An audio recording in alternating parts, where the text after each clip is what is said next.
Welcome to our new series. This is our death series.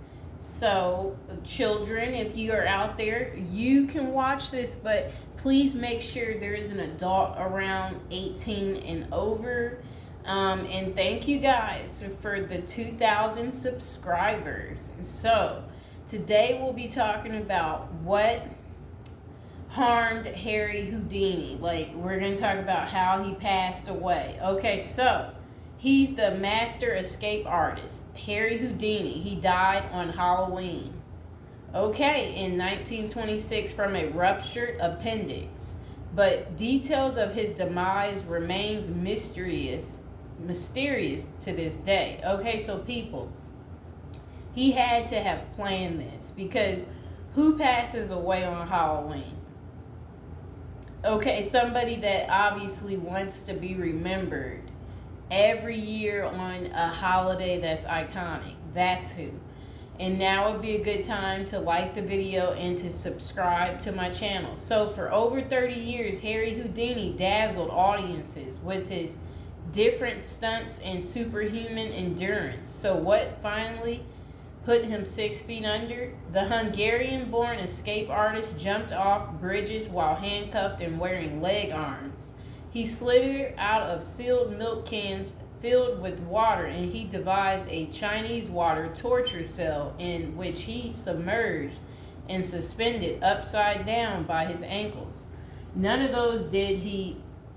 I guess he was able to get out and survive. So Houdini's heart-pounding getaways usually involve a healthy dose of trickery, but they were also genuine risk.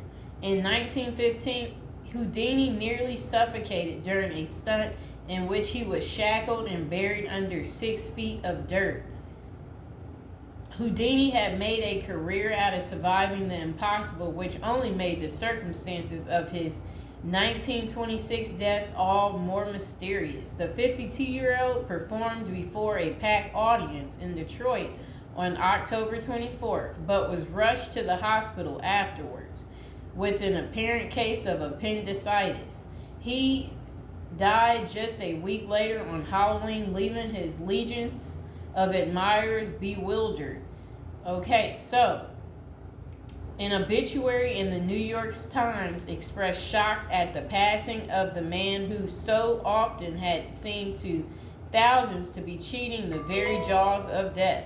And I want to talk about something else. So I've been to Detroit, and I don't remember anybody talking about Houdini there. And I think they should have had some of his cool, iconic stuff there. But I did see they had Houdini stuff in Las Vegas when I was in Vegas. So, I don't know why they don't have it set up in Detroit.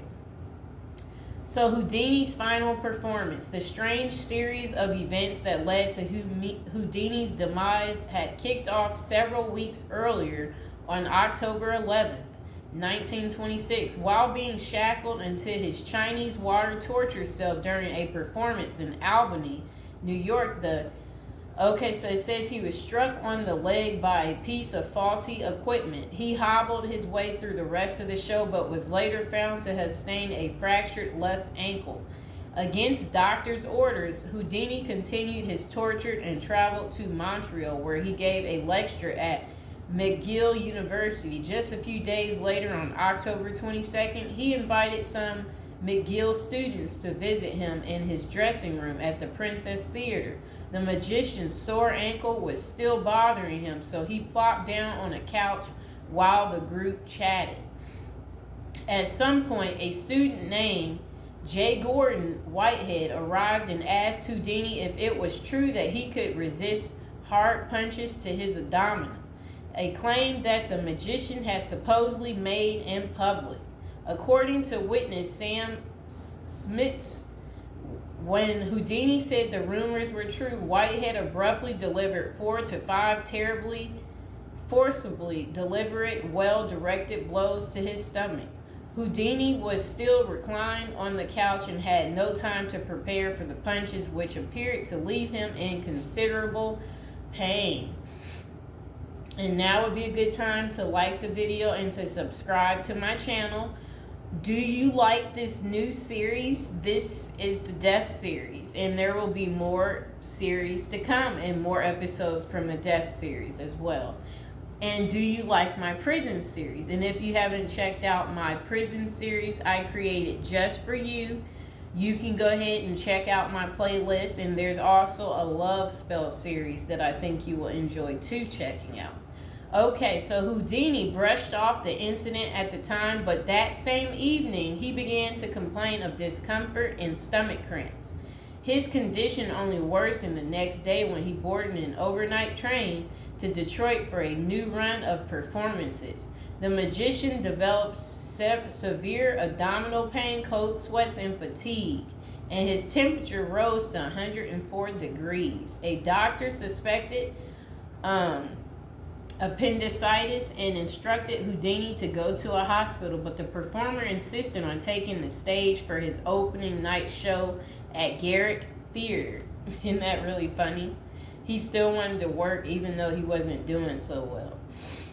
Okay, he proceeded to struggle through his routine before collapsing immediately after the final curtain. The show would be Houdini's last. The same night, he was taken to a Detroit hospital and prepared for surgery.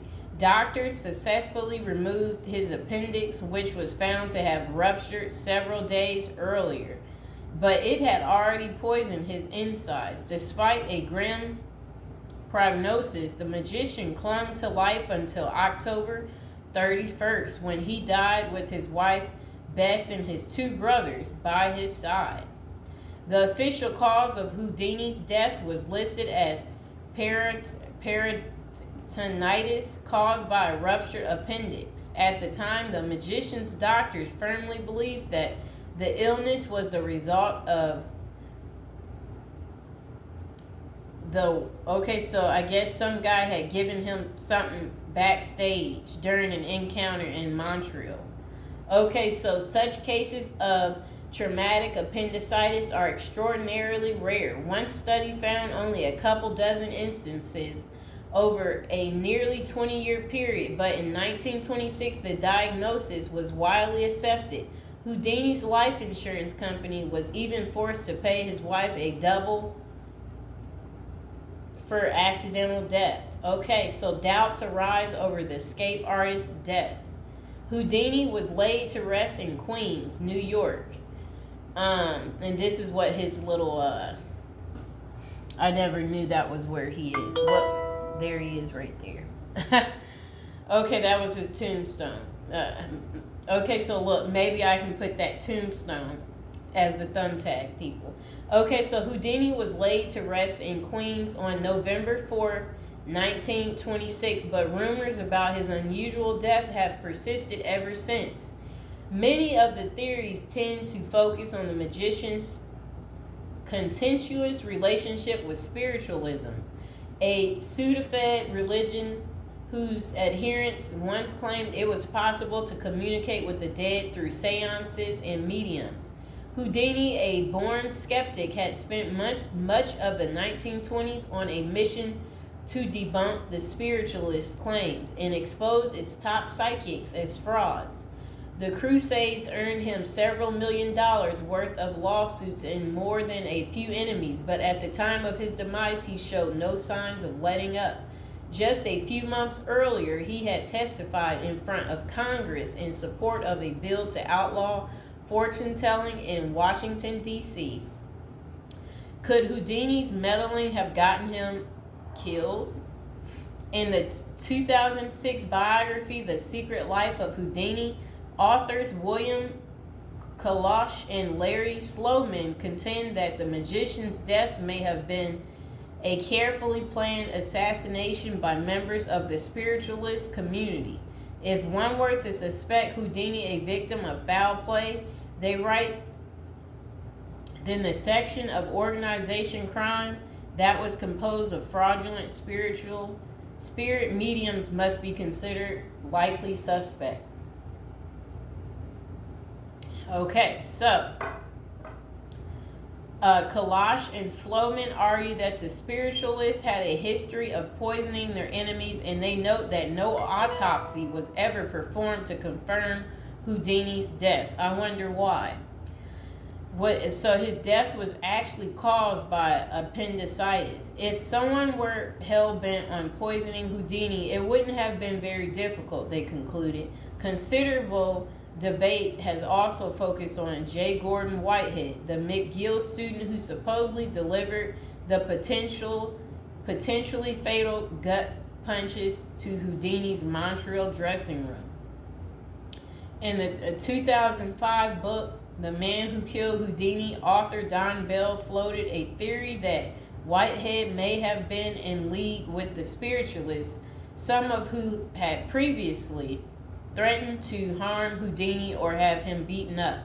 Bell concluded that there was not enough evidence to connect Whitehead to any kind of criminal plot, but others have argued that he was an enemy agent who stalked Houdini during the magician's time in Montreal. Okay, so was Houdini murdered? The true cause of Houdini's demise may never be known for sure, but the majority of scholars tend to dismiss the murder theories as mere speculation. For them, the more pressing question is whether Houdini's ruptured appendix had any connection to the stomach blows he received a few days earlier. Don't forget to like the video, and if you're new to the channel, go ahead and hit that subscribe button. So while the evidence shows that such conditions is indeed possible, many consider it more likely that Whitehead's punches simply caused Houdini to ignore an already existing case of appendicitis. By the time the magician finally sought out treatment, the theory goes it was already too late. Interestingly, perhaps the most sought after source for information about Houdini's death is none other than Houdini himself in what amounted to his ultimate test of the spiritualist's claims. The magician promised his wife Bess that he would try to communicate with her from beyond the grave.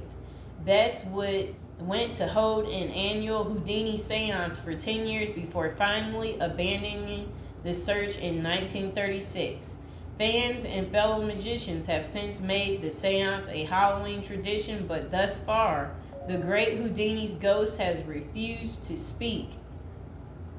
I wonder why. So I hope you guys enjoyed hearing about what happened to Harry Houdini and how he passed away on Halloween in 1926.